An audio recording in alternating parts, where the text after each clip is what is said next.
Good evening, everyone. I call this November 28th, 2022 meeting of the Planning Commission to order. As a reminder to everyone attending, if you could please address and be recognized by the chair before speaking, that would be greatly appreciated. The first item on the agenda is the approval of the October 24th, 2022 Planning Commission meeting minutes. Do we have a motion for the approval of the minutes? So moved. Do we have a second? Commissioner Keneally seconds. Do we have any discussion of those minutes? All right, no discussion. All in favor, say aye. Aye. All opposed, say no. Approval of the minutes passes. We will now have an open forum for an opportunity for the public to address the Planning Commission for items not on the agenda. If you wish to testify at the open forum public hearing, the call-in number for tonight's meeting is 415-655-0001, and the meeting ID is 2460-733-7948 with a password of 1234. If you are here in person, please sign in at the podium. If you are joining remotely via phone, please raise your hand and you'll be unmuted by staff when it is your turn to speak. Please state your name and address and the organization you represent, if any. Each person will be given 5 minutes to make their comments or 10 minutes of speaking as a representative of a group. Do we have any callers? Were there any emails or voicemail messages that came in prior? Chair Commissioners, no, there was not. Okay. The next thing that we have on the agenda is the approval of the agenda. Do we have a motion to approve the agenda? Commissioner Hui motions that we approve the agenda. Do we have a second? Commissioner Keneally seconds. Do we have any discussion of the agenda, any items? No? All in favor for approval of the agenda, say aye. Aye. All opposed, say no. The approval of the agenda has passed. All right, next thing we have on the agenda is our public hearings. First thing that we have is a public hearing to consider an ordinance amendment modifying the zoning code in relation to landscape requirements. Staff, do we have a report? Thank you, Chair and Commissioners. City staff is proposing updates to the landscaping and screening requirements section of the zoning code. There are 4 main parts to this proposal. The first part is to increase flexibility by establishing the ability to pay funds in lieu of planting trees.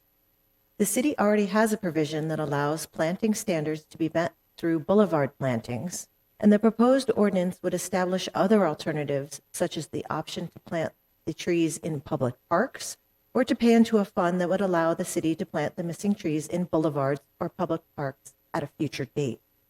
The proposed language is written so that the option may only be utilized when all on-site planting has been maximized. The second part of the proposal is increasing the diversity of trees by reducing the amount of any one species that may be planted on a particular property. The code currently requires that not more than 50% of the trees may be composed of one species, and staff is recommending that the percentage be reduced down to 25%. The third part of the proposal is correcting the tree planting requirements for multifamily residential projects. The code currently requires 2 trees per unit, which is quite excessive and has consistently been flexed through the PUD process. Staff is proposing half a tree per unit for all projects over 6 units in size, and 1 tree per unit for all projects between 3 and 6 units in size. The fourth and final part of the proposal is referencing the DNR list of invasive species for prohibited trees. The Sustainability Commission reviewed and discussed the proposed ordinance at their October 27th meeting, and this was part of their feedback. With this, staff recommends approval of the ordinance before you this evening, and I'll be happy to answer any questions you may have. I have 2 questions, actually. Would there be any provisions allowing the parks to, once they maximize, I know Richfield has a vibrant amount of trees. with it, most of the parks and things like that, to use these funds for anything else at the discretion of the parks or city staff? No, is specifically for the planting of trees, and that could include their establishment, which in best management practices is up to 3 years of like watering and fertilizing and things like that. But it is not just, it is only for planting new trees. It's not even for maintenance of existing trees, so it couldn't be used for pruning of like the city's entire boulevards or anything else other than tree planting, which is why we're establishing a specific fund just for this, so that it is very clear where the money's going to and where the money's coming from. Now, the second part of that question that I have is, like, if there is a resident, say, we have a storm that, I know there's requirements for residential properties to have trees as well, of certain size. Say we have a storm or something like that, and they can't afford to replace a beautiful tree that, maybe they lost. Is there provisions in this which could allow, someone to apply or something like that to have those funds allocated to plant a tree on residential? No, there wouldn't be. I'm not sure how it would be perceived to be taking funds from a private landowner and giving them to another private landowner. It is only for public boulevards and public parks. So, but I mean, if you think about how funds are used, perhaps money that would be coming from this fund would allow money to open up in other areas of the budget for helping replace trees on private properties.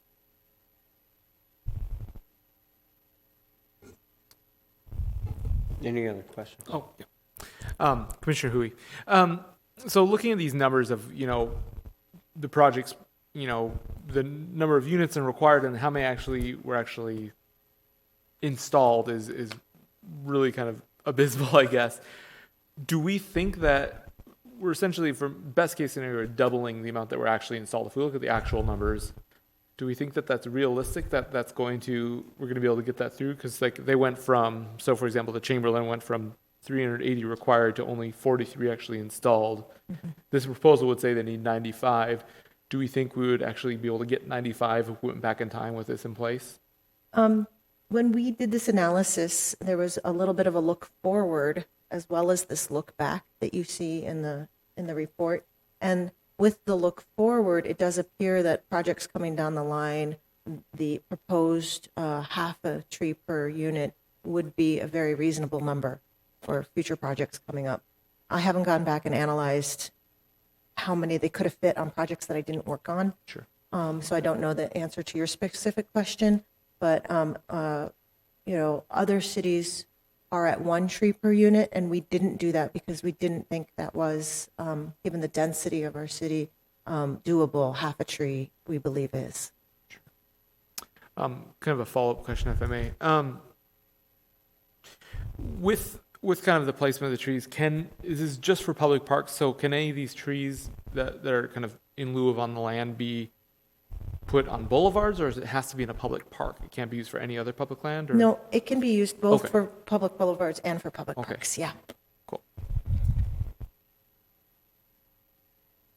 I've got one more question on clarification on the code, if I'm understanding it right. Is it part of the code that, on the dwellings per unit, things on the boulevard don't count towards that? Or am I misunderstanding that incorrectly on the code? No, I believe if it's planted by a developer, we do allow, with the permission of the city, of course, they come to us and we say, we want to put trees in your boulevard, we do allow them to count towards the project, yes. Okay.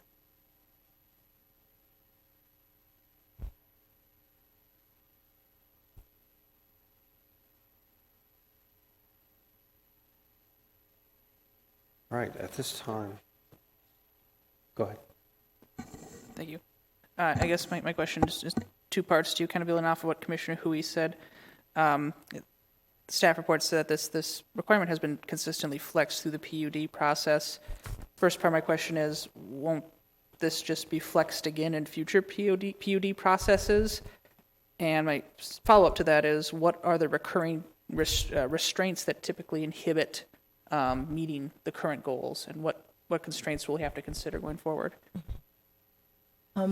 I'm going to answer the second question first. The site design is definitely, for example, when you put parking underground, which is a lot more expensive, you have a lot more property on which to plant trees. That's helpful. But if you don't put the parking underground, your site is taken up by things like parking lot. So it definitely depends on site design, but with more reasonable numbers, the numbers that were in the code in the past, we just couldn't defend them. And we can't, with a straight face, say to any developer, no, you need to meet this. So then you get into this kind of back and forth, and honestly, the landscaping kind of falls to the wayside when it comes to other priorities, such as, unit sizes, number of parking stalls, things like that.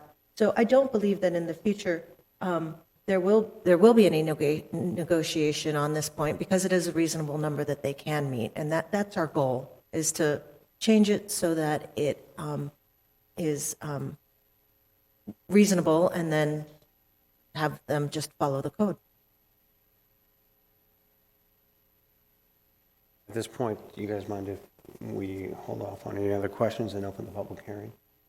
At this point, I would like to open the public hearing. Do we have any callers, or have we had any emails or phone conversations on this subject?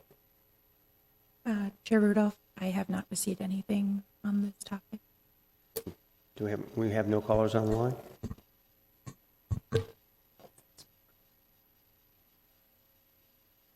All right, at this point, I would like to close the public hearing. Do we have any motion? So moved, Commissioner Keneally. Do we have a second? Mr. Chair, I second. All right, thank you. All in favor, say aye. Aye. All opposed, say no. The public hearing is now closed. Do we have any, as far as discussion, any more questions with staff? Commissioner? Mr. Chair, I have concerns about the kind of the pay-to-play aspect, where a developer can just pay to opt out of the requirements. And I think city staff is really wonderful, but this gives a lot of leeway for policymaking. It would appear to city staff to decide whether or not they can fit any more trees in, and instead give them the option to pay to opt out of the requirement. So I understand the reasoning, and I think it makes sense to have a more reasonable limit, but I think that the developers should have to justify that to someone in a more, there should be more accountability than just being able to pay to then disregard the landscaping standards.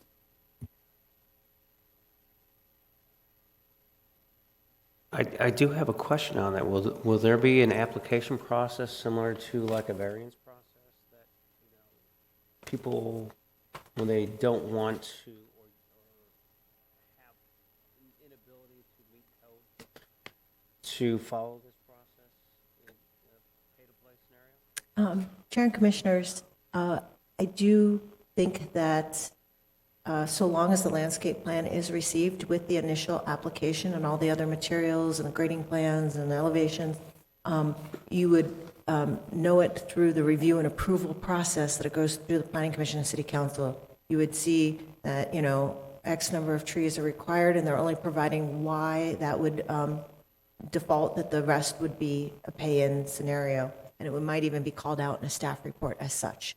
So unless some kind of like a unique fluke happens after it's gone through the approval process where something unexpected popped up, you would probably know about it through the review and approval process. But to answer your question, no, it's not a separate application. All right. That makes sense. Is there any sort of codified, setbacks or minimum space for per tree or per type of tree that we can kind of look at, establish these plans with kind of a black and white perspective on? Chair and Commissioners, no, that is, it's a very good question. Trees come in all different shapes and sizes, and some need a spacing requirement of 50 feet on center, and some need a spacing requirement of 15 feet on center. Just so it does vary greatly, and we do have a sustainability coordinator, and there's a I don't think he's an arborist, but he's some Thank you. Yes, we do have a forester on staff in our Public Works Department. And between the two of them, they are so helpful in helping me analyze the landscape plans that we do a pretty good job of pushing back against the landscape architect that puts them together to make sure that the right tree's in the right place and et cetera. Commissioner Sturson. And to that point, I feel comfortable with the cash in lieu of provision and knowing that city forester and a sustainability expert and a city planner can make a better judgment call than I can on whether additional trees can be planted on site. Like, they have that expertise in a way that, as a planning commissioner, I wouldn't know when the site planting has been maximized. So I feel comfortable deferring that decision to people with training and expertise in that area. And it's not a new concept, so I don't feel like we're trying out a new way of doing things or anything like that. Overall, I really support the overall direction of this. I really appreciate that it went in front of the Sustainability Commission. I feel like that perspective and voice was really important, and I support it without amendment. Mr. Chair, Yes. I think that that is very reasonable, and knowing that there are city staff who are specifically knowledgeable about this area is good. Like, that makes me feel better about it. But I wonder if we could suggest or recommend that the ordinance that in the reports presented that when they don't meet that's specifically called out in a section, that's flagged up so we can see that, so that that there is some in the public record, there is some call out to when they're not meeting that standard. Chair Commissioner Holmberg Johnson, that makes a ton of sense. I don't know that that's something we could write into an ordinance, but as I'm the one who's probably going to be doing all the staff reports for these projects, I can make you that promise. Easily done. All right, I've got one more question. So is the trees that are on the no plant list from the DNR, will that be dynamic? Or, the other question on that is, if that's going into our ordinance for landscaping, what happens if somebody that currently has one of those trees planted, will they fall outside? Will they need to take it down? How does that work? Chair Rudolph, the list does change from time to time, which is why instead of recreating it in our ordinance, we only reference it. That way, as it changes, we don't have to change our code. And if it changed after trees were planted, we're not going to go back and tell the developer that he has to plant different trees now. It's only whatever is currently posted for each new project that comes in. Do we have any more questions?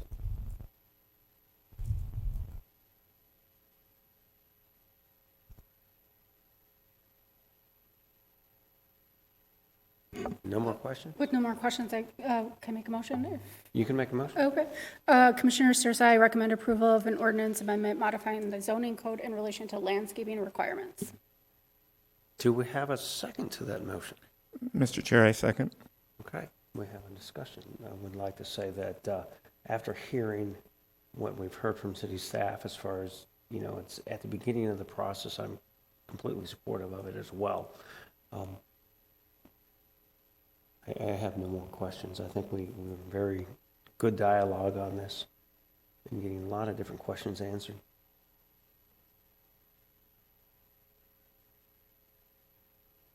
All